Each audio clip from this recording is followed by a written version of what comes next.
வருகின்ற தேர்தலில் திமுகவுடன் விடுதலை சிறுத்தைகள் கட்சி கூட்டணி இல்லை என்ற சூழ்நிலை ஏற்பட்டுள்ளதால் தொல் திருமாவளவன் அதிர்ச்சியில் ஆழ்ந்திருக்கிறார்.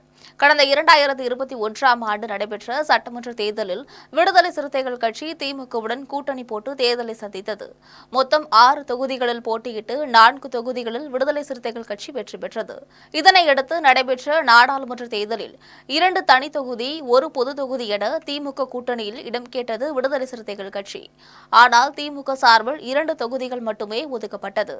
அந்த 2 தொகுதிகளிலும் சொந்த சின்னத்தில் போட்டியிட்டு மாநில கட்சி என்னும் அங்கீகாரத்தினை பெற்றது விடுதலை சிறுத்தைகள் கட்சி. தற்பொழுது இந்த அங்கீகாரத்தை தக்க வைக்க வேண்டிய மிக முக்கியமான சூழ்நிலையில் விடுதலை சிறுத்தைகள் கட்சி இருக்கிறது. இதற்கிடையே மக்கள் மத்தியில் விடுதலை சிறுத்தைகள் கட்சிக்கு முன்பிருந்ததை விட தற்பொழுது ஆதரவு பெரிய சூழ்நிலையும் ஏற்பட்டுள்ளது. இப்படிப்பட்ட நிலையில் விடுதலை சிறுத்தைகள் கட்சி தன்னுடைய சின்னத்தை பாதுகாக்க வேண்டும் என்றால் குறைந்தபட்சம் 8 தொகுதிகளில் வெற்றி பெற வேண்டும். இல்லாவிட்டால் தன்னுடைய சின்னத்தை இழக்க நேரிடும். எனவே குறைந்தபட்சம் 10 தொகுதிகளிலாவது போட்டியிட வேண்டும். இதில் எப்படியும் 8 தொகுதிகளில் வெற்றி பெற்றதாக வேண்டும் என்ற சூழ்நிலையில் விடுதலை சிறுத்தைகள் கட்சி சிக்கி தவிக்கிறது. இப்படிப்பட்ட சூழ்நிலையில்தான் விடுதலை சிறுத்தைகள் கட்சி வருகின்ற தேர்தலில் கடந்த தேர்தலை விட 2 மடங்கு அதிகமாக, அதாவது 12 தொகுதிகளை ஒதுக்கி தருமாறு கோரிக்கை வைக்க தொடங்கியிருக்கிறது. ஆனால் எந்த சூழ்நிலையிலும் 12 தொகுதிகளை ஒதுக்கி தர முடியாது என்பதில் திமுக தலைமையிடம் உறுதியாக இருக்கிறது.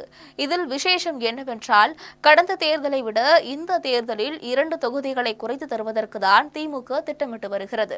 திமுகவை பொறுத்தவரையில் கூட்டணி கட்சிகளை சுமந்து கொண்டு கட்சி நடத்துவது, ஆட்சி நடத்துவதும் மிகப்பெரிய தலைவலி என்பதால் தனித்து போட்டியிட்டு வெற்றி பெறலாமா என்ற வியூகத்தில் பணியாற்றி வருகிறது. கூட்டணி கட்சிகள் அதிகப்படியான தொகுதிகளை கேட்டு அடம்பிடிப்பதால் இதற்கு ஒரு முடிவு கட்ட வேண்டும் என மு.க.ஸ்டாலின் திட்டமிட்டு செயல்பட்டு வருகிறார். அந்த வகையில் அதிகப்படியான தொகுதிகளில் திமுக போட்டியிட்டு வெற்றி பெற வேண்டும் என்பது அவரது திட்டமாக இருக்கிறது. எனவே தற்பொழுது விடுதலை சிறுத்தைகள் கட்சி 12 தொகுதிகள் கேட்கும் இடத்தில் 4 தொகுதிகள் தான் கிடைக்கும் என்கின்ற சூழ்நிலை ஏற்பட்டுள்ளது. எனவே வருகின்ற தேர்தலில் திமுக விடுதலை சிறுத்தைகள் கட்சி கூட்டணி உடையும் என்பது கிட்டத்தட்ட உறுதியாகி வருகிறது. அதே சமயத்தில் அதிமுக தரப்பில் பாரதிய ஜனதா கட்சியுடன் கூட்டணி வைத்திருப்பதால் திருமாவளவனை பொறுத்தவரையில் அதிமுகவிலும் சேர்வதற்கான வாய்ப்புகள் இல்லை என்ற சூழ்நிலை நிலவி வருகிறது.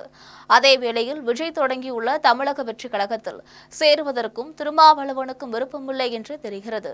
எனவே வருகின்ற தேர்தலில் விடுதலை சிறுத்தைகள் கட்சியின் நிலைமை என்ன ஆகும் என்பது மிகப்பெரிய கேள்விக்குறியாக பார்க்கப்படுகிறது.